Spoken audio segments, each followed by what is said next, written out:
Rudy Giuliani show, and it's coming to you live from New York. As I was just listening to something, I have a very hard time kind of watching with all the background information that I have going back to 2017 and 2018.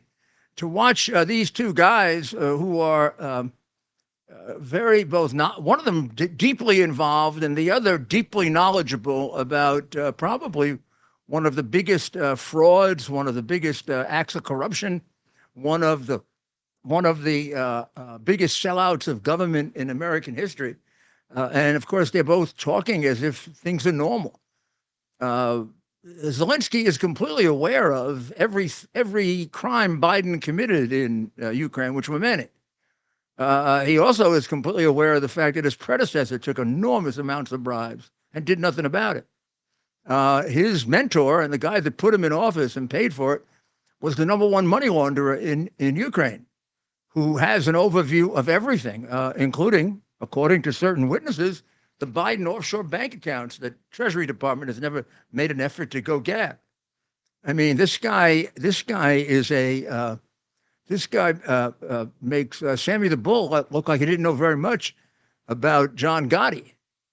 I'm talking about the little guy to Biden's right, the big hero of Europe, who was the protege of a major crook and has done nothing to suggest that he's straightened that out. I mean, he's hiding all of the enormously incriminating information on Joe Biden and basically how Joe Biden, throughout his term as vice president, sold out Ukraine.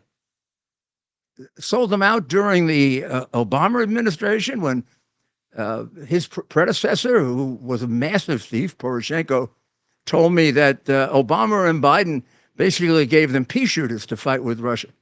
He said, yeah, they supported them, but it didn't seem like they wanted them to win. And I mean, all you have to do is even read the New York Times, and you wonder, what is this game that they're playing? Let's look at the problems with this. Just like he just read off a piece of paper, except I have a brain, I don't have to read it. Number one, there's no accountability in this agreement. This is another $60 billion on top of $100 billion that didn't win a war. So we can't say the accountability is in the result. The war has been in a stalemate and now a little worse for Ukraine for a year and a half to 2 years. So there was drafts in which a monitor to be appointed, an overseer, whatever you want to call it, a person to check where the money's going. Because, I mean, it's not at all irresponsible to raise the fact that if billions are going into one of the most corrupt, if not the most corrupt countries in the world, it's going to be stolen. That would be par for the course with that kind of money coming in. Even if it was for national security, whatever, they stole so much of their money at one point, their bank account was down to 800,000. As far as I know, there's still, what I know about, $5 billion in unaccounted for foreign aid that got lost. $3 billion of which is ours, and Obama said, don't worry about it. Probably don't worry about it because in trying to find it, it would come back to a lot of Democrats. Who knows who? Could get really tough for Obama. The amount of corruption in the Ukraine cannot be understated. And there's no reason to believe that because of this war, the corruption ended. War usually creates more corruption. It creates more corruption in defense spending. It creates more corruption because there's less accountability. People somehow rationalize the fact that, they're getting 10 billion, they take 5 for themselves and 5 go to the troops, if we're lucky. Might account for the fact that they haven't gotten anywhere in 2 years. So no accountability. We're giving up 60 billion more with no accountability. No plan. The little guy hasn't offered a plan. You would think that a president at arm's length would say to anyone, even a good friend, look, another 60 billion. I'm only giving 14 billion to Israel and double crossing them. You want 60 billion. Where's the plan? Where are we going from here? You're going to, with that 60 billion, you're driving Russia out. With that 60 billion, you're taking half the territory back. How do I measure what we're getting out of this? Now, I'm not going to say that Zelensky didn't want to monitor. I would say Joe didn't want to monitor. Last thing Joe would want in Ukraine is a monitor. Who the hell knows what he's getting out of it? Remember, he spent the last 3 out of his 4 days as vice president in Ukraine setting up deals for the future. I mean, it is hard to accept because we haven't had to accept it before. But the man standing on the stage in Europe right now is one of the biggest crooks in the United States. So when he's passing around bucks like this to a country in which he already has taken anywhere from 10 to 20 million in bribes, what do you think is happening with this money? That's the reason for my opposition. This isn't going to help the Ukrainian people. So far, we've poured in, I don't know, 150 billion, 200 billion, and they are exactly where they were when they started, except a little worse off. A lot of heroics, a lot of New York Times heroics, and Russia controls 20% of Ukraine, if not a little bit more, and does not seem to be inclined to give it up, certainly not to Dodo Bird and the actor. And for some reason, the money we put in there doesn't achieve a result. Gee, I wonder if there's any corruption involved. It would be actually a big surprise if there wasn't. When you consider that Zelensky has covered up all of the massive crimes committed by Biden, committed by people associated with Biden, and committed by high officials of his own government. He's covered the whole damn thing up. You want to clean someplace up, you reform it. He'd have done it by now if you were an honest man. And then Biden directly puts restrictions on the use of weapons so he can't win. He's only allowed to shoot into a little part of Russia. So the Russians can do to him what the Chinese did to MacArthur, right? They can come over the border of the Yalu River, kill our people, and retreat that night. And then Truman won't let MacArthur chase them over the Yalu. So the Russians can actually don't have to come over. They can bomb us from various, they can bomb my favorite city, Kharkiv. And then the Ukrainians can't hit them back. You're going to win that war. Right now, the most honest thing you can say with all of the bullshit that the internationalists and the fancy people and the New York Times and the Wall Street Journal. What are you, crazy? You do not have a strategy to win. Why are you selling these people a bill of goods? There's not a word there about what your plan is. I mean, Biden wouldn't know how to say it. The other guy is smart.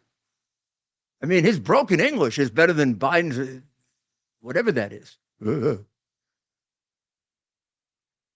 I've never heard of you just give more money and more money and more money, and nobody says, here's our plan. Maybe because there is no plan. Maybe this is war without end, huh? Billions without end, or as long as we can stretch it, for as long as Jackass is in office. Let's see. I mean, there's a big score, 60 billion near the end. 60 billion and 14 for Israel. And Israel, they won't let Ukraine win because they're afraid of what Russia might do. So why not just pump money in and take it? No use spending it on arms and stuff like that. You don't want them to win anyway. And when they get the arms, they can't shoot them into Russia. Man, do we need a president like Trump who's going to just exercise some common sense here. Would I like to see the Ukrainian people free of Russia? Probably more than anyone else. I'd like to see them drive Putin back to Moscow and get his hands off Ukraine. But there's nobody's saying that. Neither one of those guys, the big crook and the cover-up artist, are not saying that. Unless I missed it in the last half. Maybe Biden said it and mumbled it. Who knows? Hope he doesn't try to sit down. There's no chair behind him. And then the one that got me, really got me, and lucky I wasn't there, is when the little guy said, I want to thank President Biden for his years of support of Ukraine. What kind of president are you? The guy stole money from your country. You're a poor country. You pulled out millions for him and his drug addicted son, and you know all about it. You got more pictures than I have. Man, you could have been very helpful in that Hunter Biden trial and the next one, and you could be very, very helpful nailing down the RICO case. We don't really need you because we got all the evidence for the RICO case. We just have a crooked Justice Department under Garland. I will not produce the video that shows that Joe Biden is demented. Well, I was going to start, and I will go back to something extraordinarily upsetting to me about my city, the city I love. New York City I go back and forth on this, so I'll have to check this. At times, I would say it's the largest Jewish city in the world. At times, the mayor of Tel Aviv would tell me that Tel Aviv is big. I don't think so. And Adams has said it's the one. I don't usually rely on Adams for too much, but Adams has said it was the biggest Jewish city in the world, and I always thought it was. But at any event, it's a very proud Jewish city. I mean, I'm going to tell you something funny, and you may like it or not like it, and this is not political pandering of any kind. I kind of feel a little Jewish because I come from New York, okay? Always have.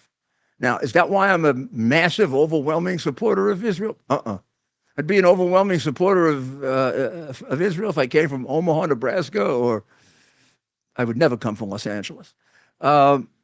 And it goes back, actually, to my childhood. I mean, my parents were, I was. Their support of my country at times in which we needed it, when nobody else was supporting us, solidified that. It's not at all based on domestic politics, based on who are your friends. And the person who sealed that for me was Ronald Reagan when he said our relationship with Israel has to be based on foreign policy. You have very few good friends in the world. Israel is one of our best. We got to be there with them when they need us. We got to give them the benefit of the doubt. And right now, for the first time ever, we have a president that's not just stabbing them in the back; he's demolishing them. And luckily, they've got a president who doesn't give a prime minister who doesn't give a damn. And he's just going ahead doing the best he can to wipe out the group that wants to wipe him out. And we're not there with him. We want to preserve Hamas so they can kill more Jews. But look what's happening in New York, because neither one of our last two mayors, de Blasio, who seem to be anti-Jewish, and Adams, who's feckless, don't seem to put a stop to this. I mean, last week was a week of anti-Semitism in New York. It started with that terrible protest at the commemoration of the Nova slaughter, where 22 people were arrested. They were yelling out Nazi symbols. They were burning things. They were calling Jewish people horrible names, physical violence. Then on Tuesday, a whole bunch of these people who are organized and paid for by Soros and Democrats took over a subway car and started yelling, "Raise your hands if you're a Zionist. This is your chance to get out." Obviously, with a threat, you're going to get killed if you don't. Then they held a big protest, riot at the Brooklyn Museum. And then not only did they go to the museum, they went to the homes of the directors of the museum, including Ann Pasternak, who's the chairman. And they went to the other Jewish board members and defaced property, created a tremendous amount of fear, and horrible things said.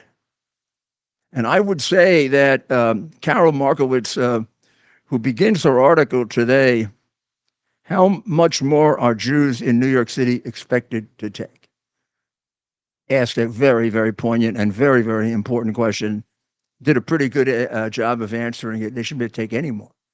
And I got to tell you, my Jewish brothers and sisters, I can guarantee you that under a mayor that was a real mayor, whether it's me or Bloomberg or Koch, I could speak for those three, I think, this wouldn't happen.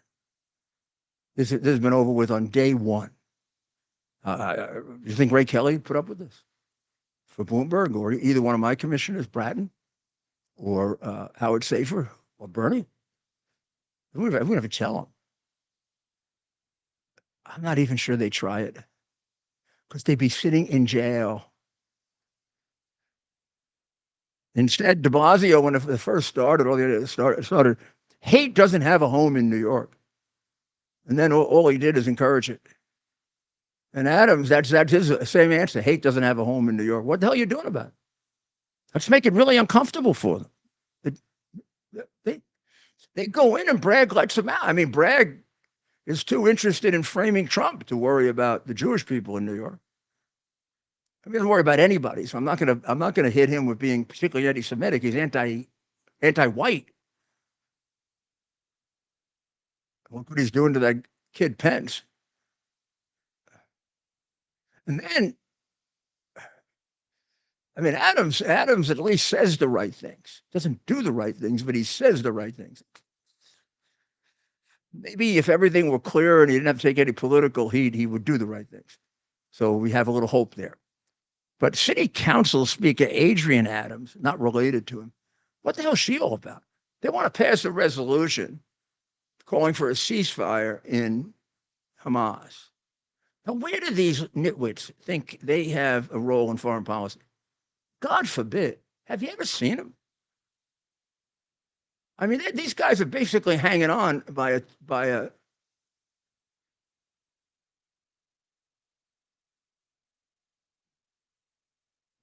See Bowman in Congress? No words. The stuff they pass is absolutely idiotic. I mean, they pass Castro Memorial Days, and I don't know if they've ever honored Mao, and probably don't know who Mao is.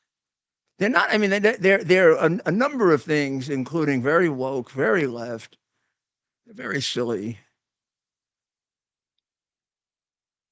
I used to think I had a difficult city council, and when I talked to Peter Malone, I often say we didn't know how good we had it.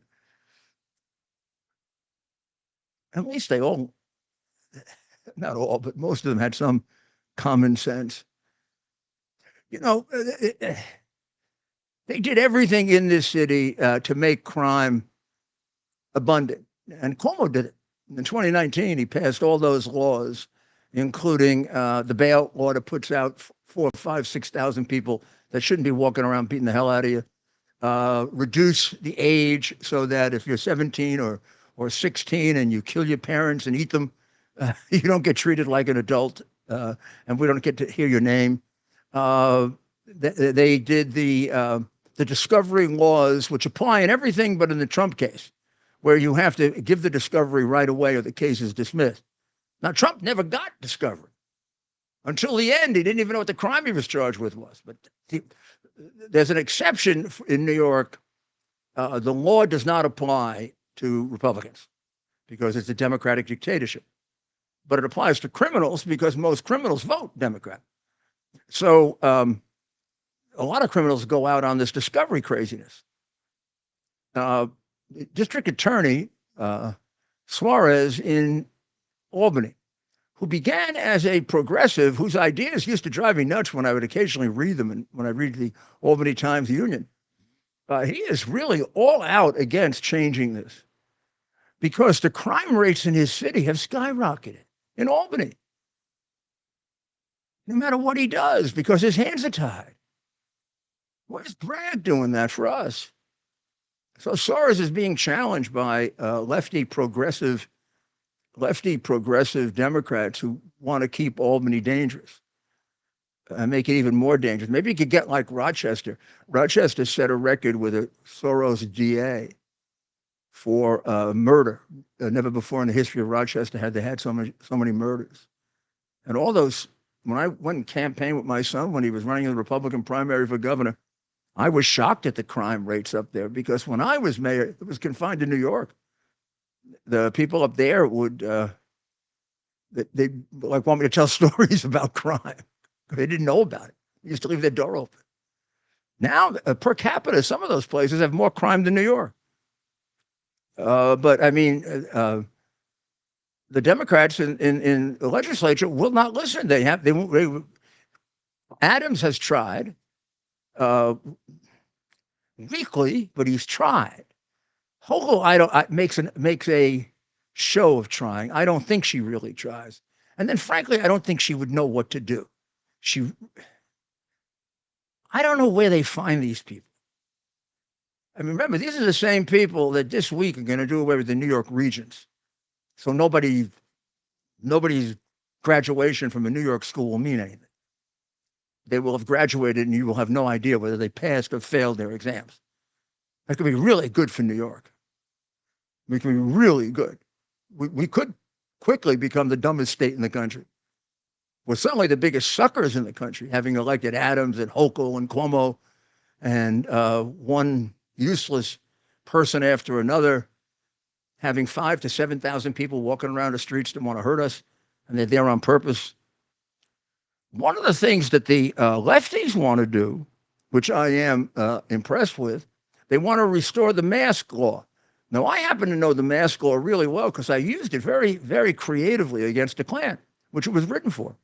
The Klan wanted to come to New York and do a rally sometime around 1998, 1999, when I had the safest large city in America, when I had the city that was on the front cover of Time magazine as the urban renaissance after it had been on there on the Dinkins as the rotting of the Big Apple.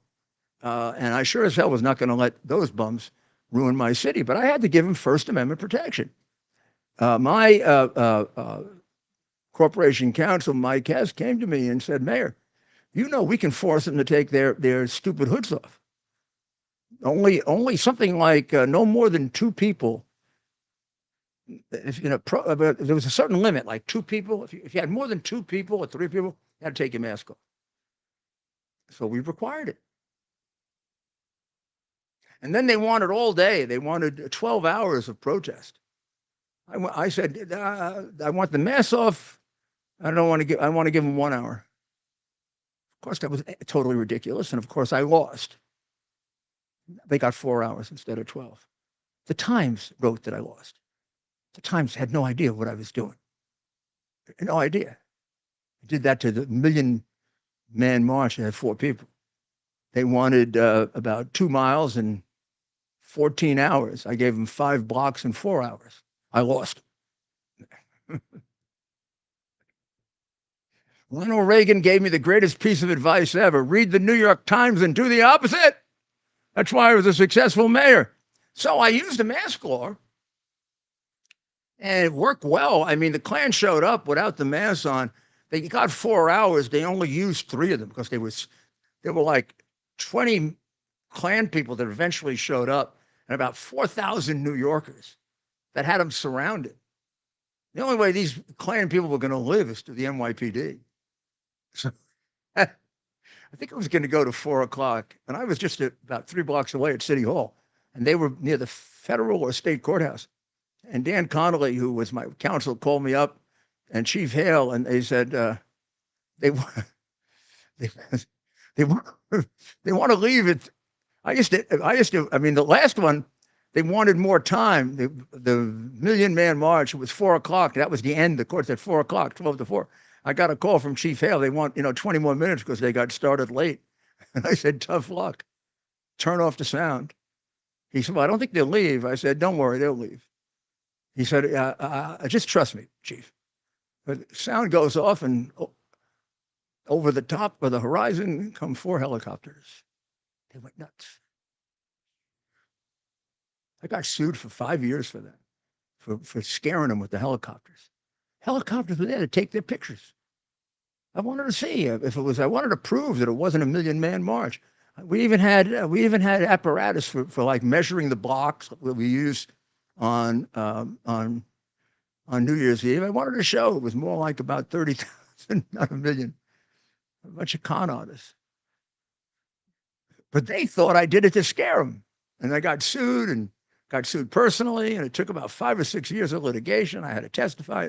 Eventually, the Court of Appeals, don't remember if John Sprizzo let me out. John Sprizzo kept me in one that the Court of Appeals took me out. Oh, those were the firefighters who mocked the black man who was lynched in Jasper, Texas. I fired them and I got sued for it. You probably never knew that, right? Because they won't tell you that. Nor will they tell you about the cop I put in jail for 25 years for viciously attacking a black man. Right down the middle. I can show you the cases I had for the cops, neutral, against the cops. I used my mind and my conscience, not identity politics. And I have to be responsible to God for it, not the scumbags who inhabit all these civil rights frauds. We'll be back very shortly.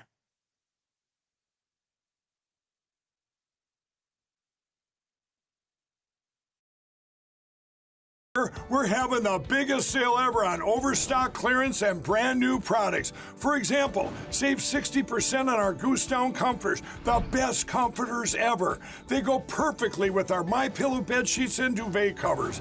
Save 25% on our brand new kitchen towels. They're made with the same technology as our famous My Towels. Our initial quantities are extremely low, so get them now before they go. Our seasonal flannel sheets are finally in. You save up to 50% and they sell out fast every year, so order now. They're truly the best flannel sheets you'll ever sleep on. Or save up to 80% on all our clearance items. And this is where it gets even better. For a limited time, your entire order ships absolutely free. So go to mypillow.com or call the number on your screen. Use that promo code to get deep discounts on all MyPillow products. And for a limited time, your order ships absolutely free. This is Rudy Giuliani back with you with the Rudy Giuliani Show. Well, I think the arrest of, I guess it's now Ted, 8 terrorists. Originally, it was 6. Then they had 4. Then it was 6. Then 8. And we only know sketchy facts about them. We know we know that one sounds like a really bad guy. Yeah. One sounds like a guy that's on the terrorist watch list, high up. Sounds like more than one's on the terrorist watch list. Yeah. Now that's scary because the terrorist watch list, nobody ever tells you how many are on it, right? Right. But I'm going to say 1 million. Okay. I mean, it's a lot. But of course, you search it with a computer. So how, I mean, on my little iPad here, I could probably search it in 5 minutes if they give it to me. They don't give it to me anymore. They used to give it to me when I was mayor. And, but I remember I'd say to Bernie, is the guy in the terrorist watch list or Bill or Howard, and they'd make a big deal about they having like a little envelope. Like, who won the Academy Awards? Yeah. Yes. Ahmed Ali Muhammad is on the watch list. High value or nah, not high value. This guy's high value. So I mean that's a big deal. So until Biden came along, I think even during the time of Obama, we used to keep that watch list really, really down. I remember one year Jay Johnson had a conniption when it went up a little bit. He had a conniption when 1,000 people a day were coming in. Remember, he wants to bring in 2,500 a day for free. Really more like 8,000 if I did all the arithmetic for you. So why are we surprised that there are innumerable terrorists in this country? You can see that scoundrel Ray trying to cover his backside starting about 8 months ago. He should have started 3 years ago. He wanted to protect us. There are more terrorists here than ever before. I remember one of our guys, one of our good ones, who knows how to question, maybe Cotton or, well, first you found out about it. You're director of the FBI, jackass. You're coming to me and complaining that there are terrorists here? You want me to stop them? Get out of your job and give it to me. I'll stop them. So these 8 got in. Then later on, somehow we found out about them, which is not the way it's supposed to work. where it's supposed to work is not supposed to get in. And you wonder if these 8 got in, why wouldn't others get in? And as we go through these, a little more of the vetting process emerges. So we know the Chinese are down to 4 questions. We also know from people at the Border Patrol, et cetera, who will talk about this, many people aren't questioned at all. They're so busy, they just get a name and send them to New York or to Chicago, or got a name and come back in 3 years. And you applied for asylum. Some of them don't even say the magic words anymore. And I know that the pressures are great because the Chinese literally got it down to 4 questions because they complained it was taking too long to get in here illegally. Do you realize how Biden has sold out the country? A country without a border isn't a country anymore, which is what they want. The aim is one world. That's where we're going. Read Soros. Read Obama. Or want to read their mentor, Karl Marx or Engels. One world. They're going to run it. Like hell they are. Xi Jinping is going to run it. So these 8 are now on the list to be sent back to Tajikistan. However, just so that the flow of illegals doesn't slow down and we can get as many murderers in here as possible, thanks to Joe Biden, 100 countries have been exempted from being blocked. How many countries are there? About 280, 300? So, I thought it was more like 300, but check. Just see how many countries there are. I mean, that designation gets a little foggy, so it's probably, to something else. But now they're saying 195. Where the hell did that come from? Well, if it's 195, that means more countries are exempted than banned.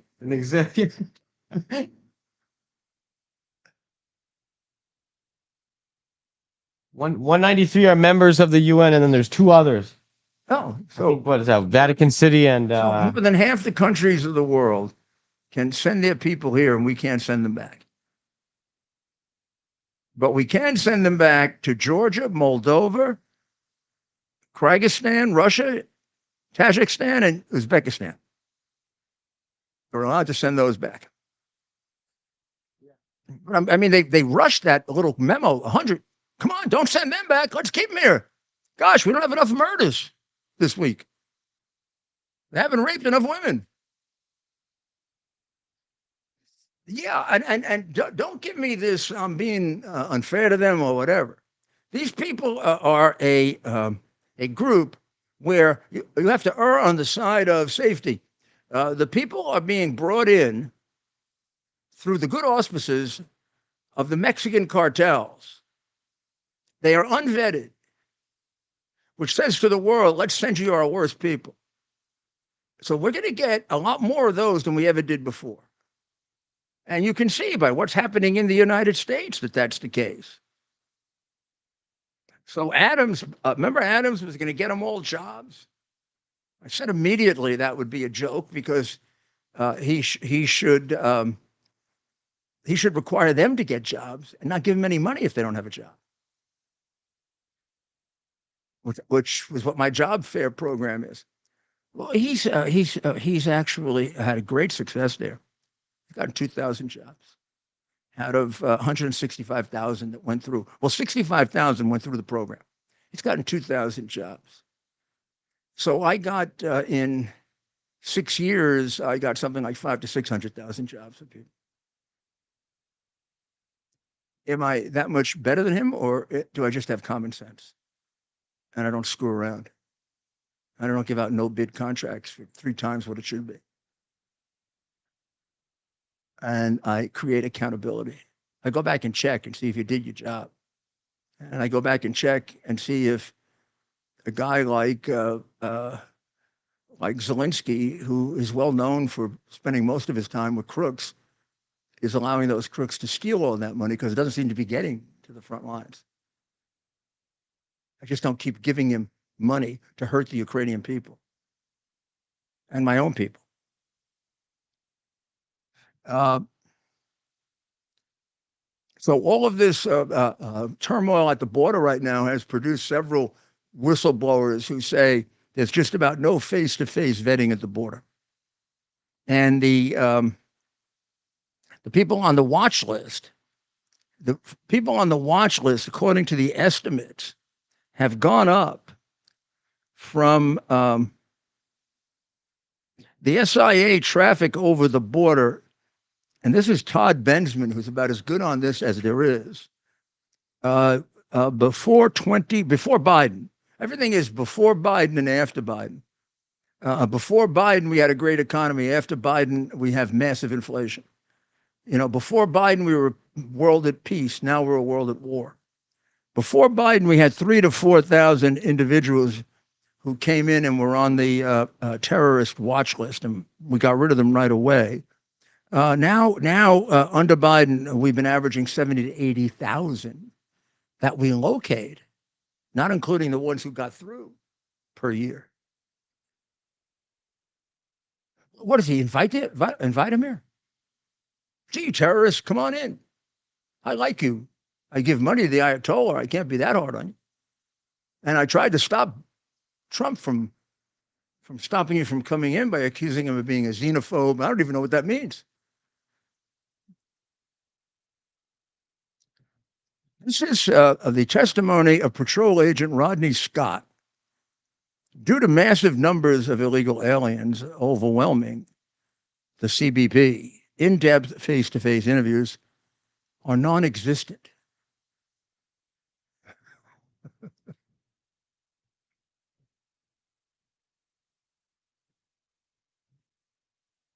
You got to interview people on the terrorist watch list.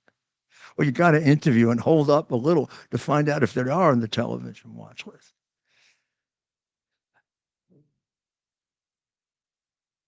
Well, let me take a break now and just give you the very, very bad news, just to have a little fun. That Joey Chestnut is not going to participate in the Nathan's hot dog eating contest this year. He holds the world record for downing the most hot dogs. And he's won something like 6 or 7 years in a row.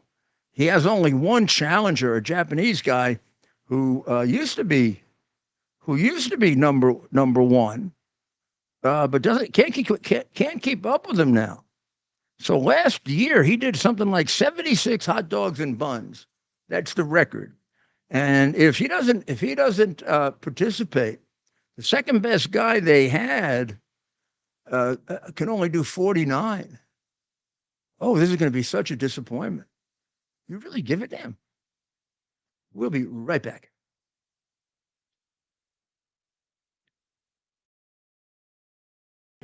Here we are, pretty much at the beginning of the process here at this pristine, I call it a laboratory. It's not like a factory, it's like a hospital.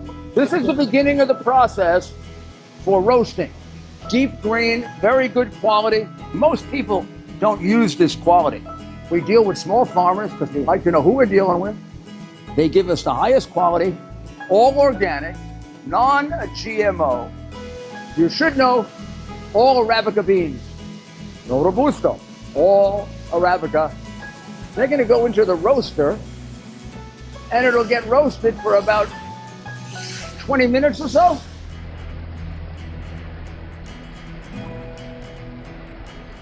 Oh my goodness, look at these. My goodness.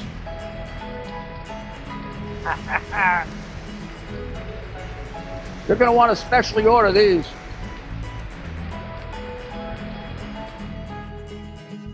This is what goes into Rudy's coffee. This is Rudy Giuliani back with you. Just doing a little research of his own, but Ted'll get it for me. So the war in Israel is getting more complicated, isn't it? I think you can honestly say now, Ted, shall we get the Shall we get my play, my Oh, yeah. my little play toy there? Yeah. I'd love to play. I'm gonna try someday when I do this. I'm gonna have my granddaughter Grace here. I'll have her do the pointing because she knows some of these countries. I'll say, point out Israel, then point out the bad guys. We're not going to let her get that, that crap. So there's Israel. Look, I mean, it looks like a big country. It's not. Tiny. Should show you the whole Middle East. Hardly anything. And here's Gaza. From here to here. But prime real estate right on the Mediterranean. And here's the, what do we call that? The disputed territory, right? The West Bank. There's Golan, which is also disputed, but like hell it's disputed. Israel captured it in battle. Well, we're going to give it back. My big toe here. So we know they came over the border on the 7th of October last year and attacked all around here and killed 1,200 men, women, and children, killed them, raped them, beheaded them, took hostages. Now they're keeping the hostages, and Biden ignores it completely. The one time he mentioned the name of a hostage, he got it wrong. He thought the hostage was in the meeting with him, and the hostage was a hostage in Gaza. It's pathetic what he's doing for our American hostages, which is nothing because he doesn't care about America. He's too out of it to care about anything but himself. So what has happened is Israel is now once again in Gaza. And as everybody, as Sinwar and everyone else talks about, we're not going to accept the proposal, the ceasefire. Israel every day keeps pounding away at them and reducing the number of, at least the number of high-level people. The idea that they can wipe out Hamas, unless he can stretch it out until Trump gets into office, it'd be hard. I mean, there's 30 to 40,000 Hamas for real. They could probably, I don't know if they could double that. There's a lot of Hamas supporters that don't acknowledge it. So they've done away with about 18,000 out of let's say a hard 35,000. So they got about half left, but they have gotten rid of some of the very big commanders.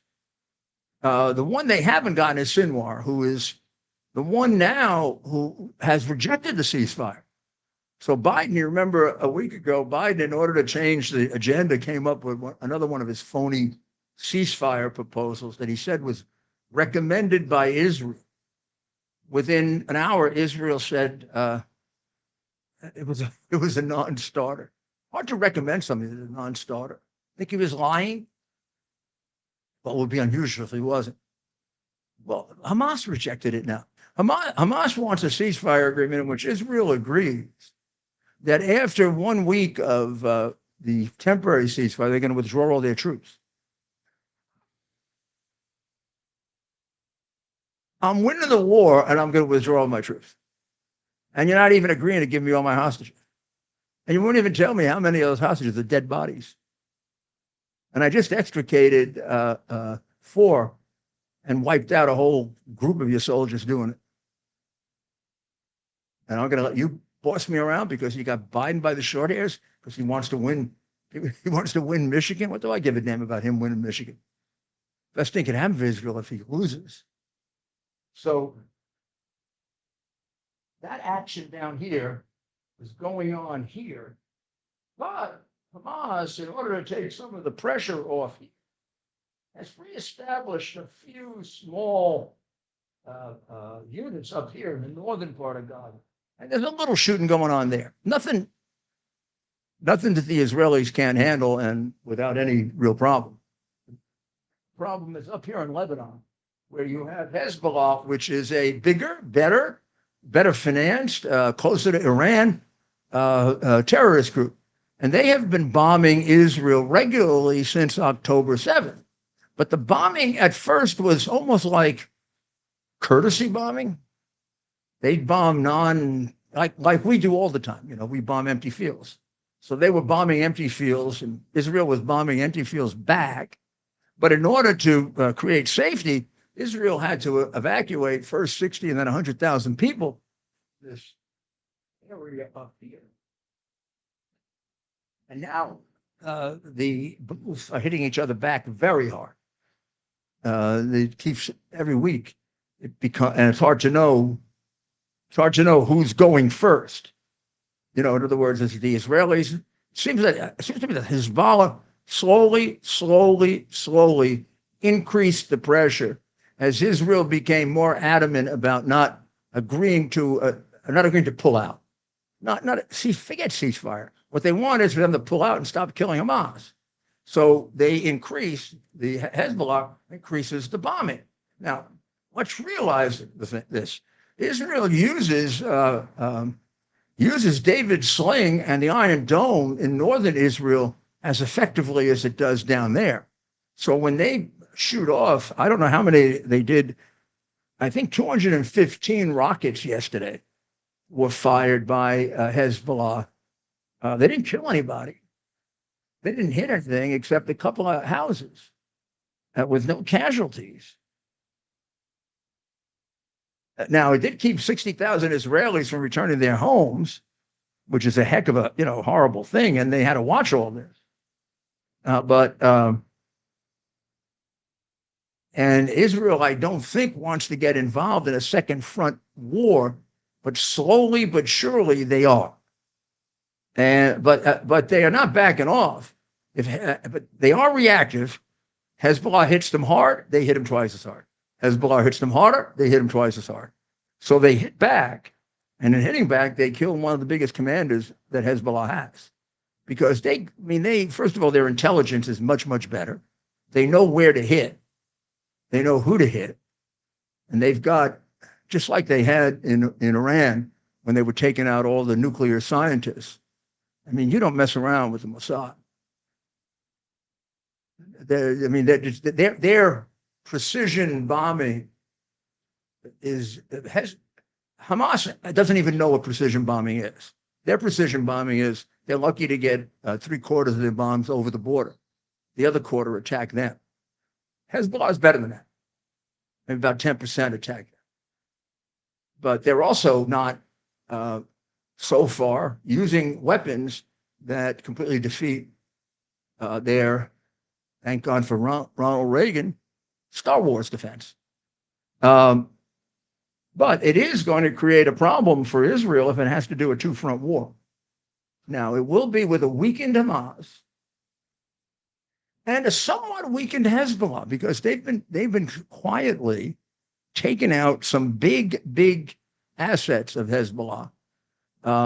And I think the Americans know it, who are loyal to them. And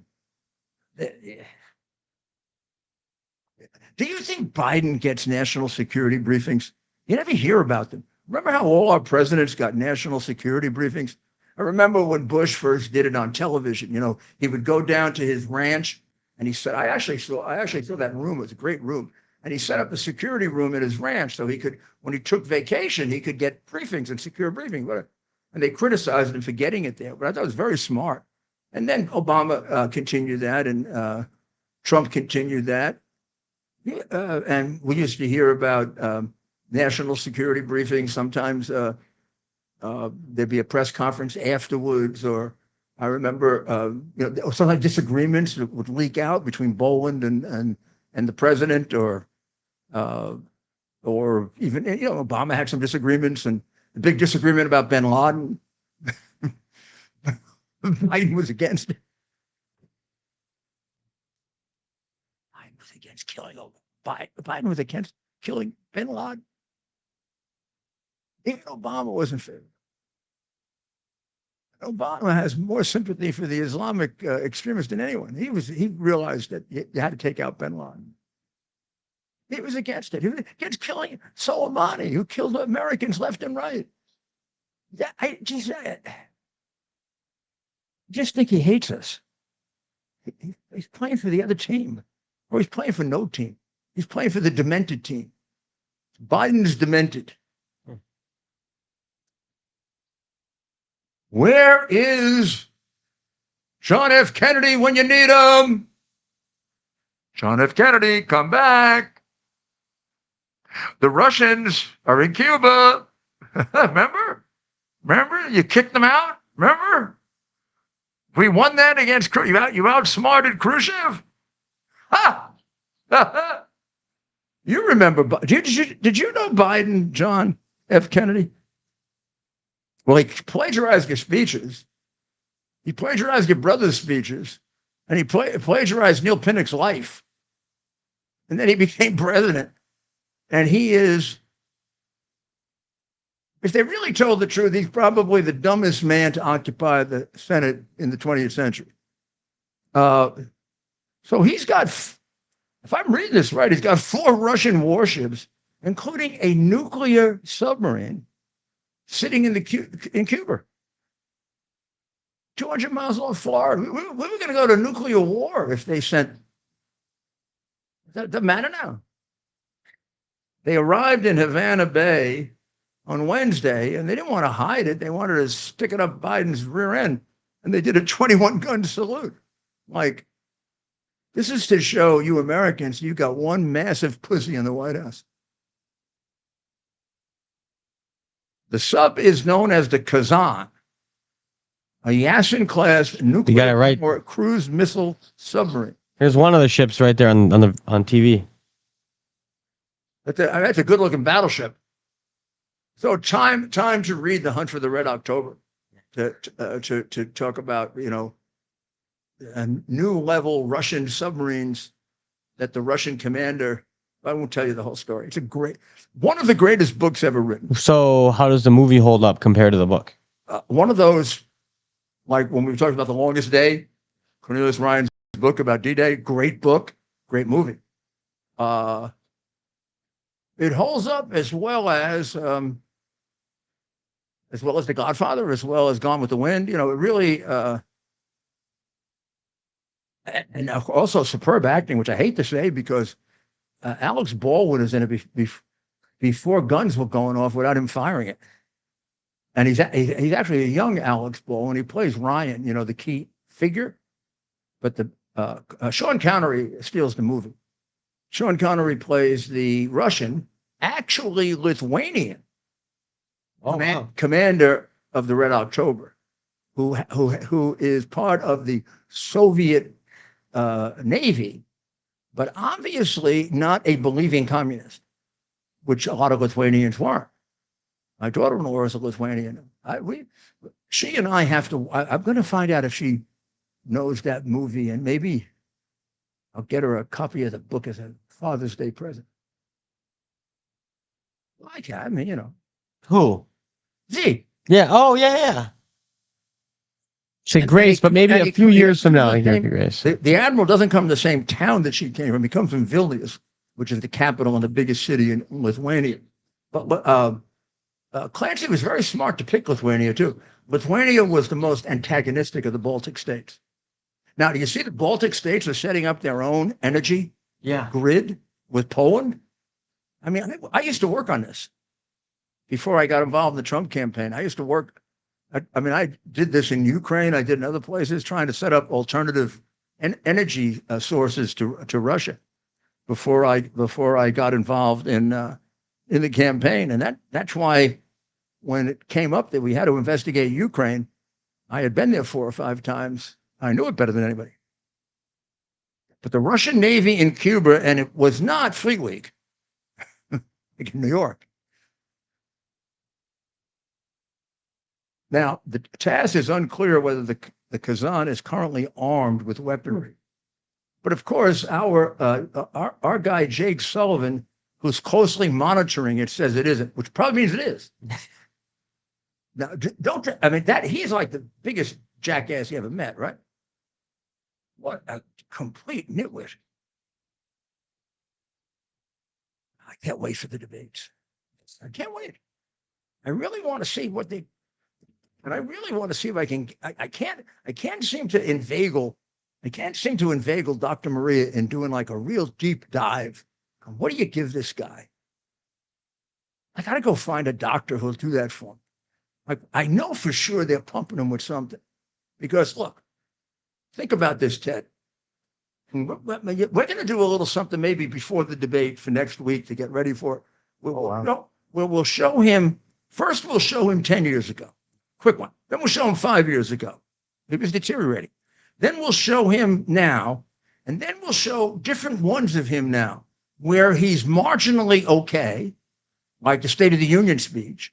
Now that one isn't as good as some of the others, because that one I know how he covered, but he covered that by yelling. Yeah. So you mistake his anger for enthusiasm, but that a lot of that yelling was demented anger, because people who are demented get very angry. But he has had some pretty smooth performances when they pump him up good. 4 years ago, they had him pumped up great for the debate, but it still only lasted about 2 minutes. And I think if the president then had been a little more patient, and if Kristen Walker hadn't bailed him out, which we can show you a couple of times she did, he'd have gone off into La La Land. And the psychiatrists or gerontologists or whatever you call the people who take care of elderly people who are losing it, said that the president should really give him about 1.5 to 2 minutes, because he had a very serious symptom. I take a break. The serious symptom was immediate loss of short-term memory, which means you forget what you're talking about right now. Well, we will, as the debates get closer, we'll do a lot of talk about them. And I got a lot of background because I prepared them for the first 2 debates. I don't know what kind of preparation they're doing for this one. The Marist poll just came out, and with all the conviction and whatever, he's leading 47-45. It expands, it stays at 2%, becomes a 48-46 with RFK in it at 3%. So RFK doesn't affect it. But the independents are for him, but only 42-40. That should be better. The black vote's up to 23%. The 35-year and younger vote, he's leading by 1%. But you want a surprise? Generation X, he's leading 50-43. And 53% of people in Pennsylvania, this was a Pennsylvania poll, and they're definite voters, say they were better off during Trump than under Biden. The others are in nursing homes or crazy houses. A lot of people like to think that we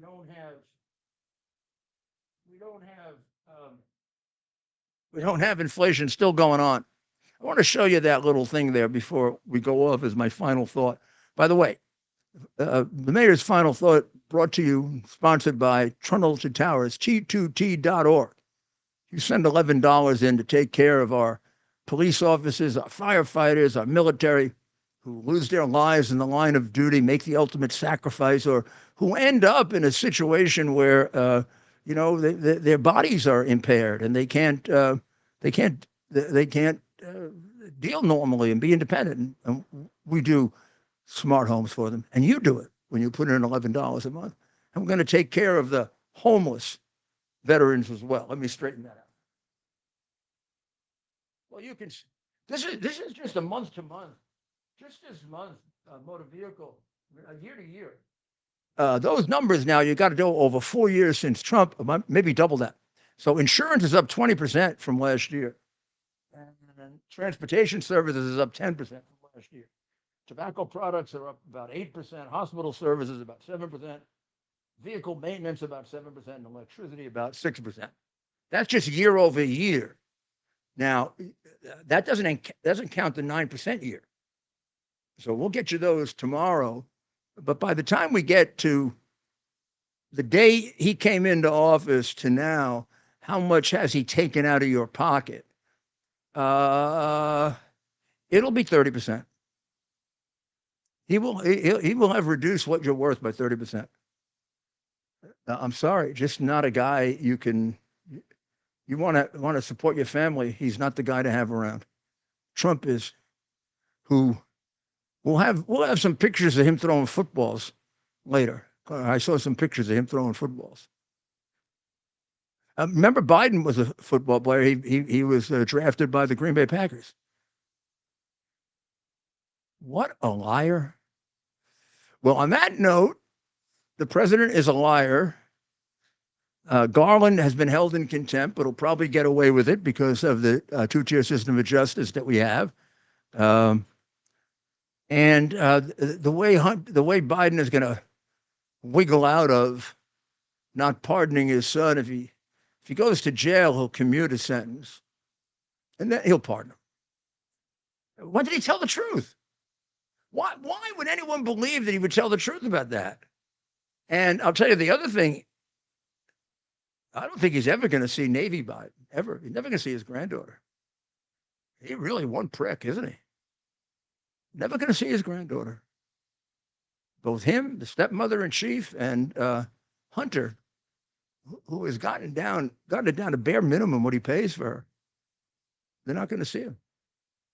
Well, we'll be back at 8:00 tonight on X, and we'll have a much better analysis of what the heck happened in Ukraine, and also a lot better preparation for the debates that are coming up, because they're going to really, really tell us something.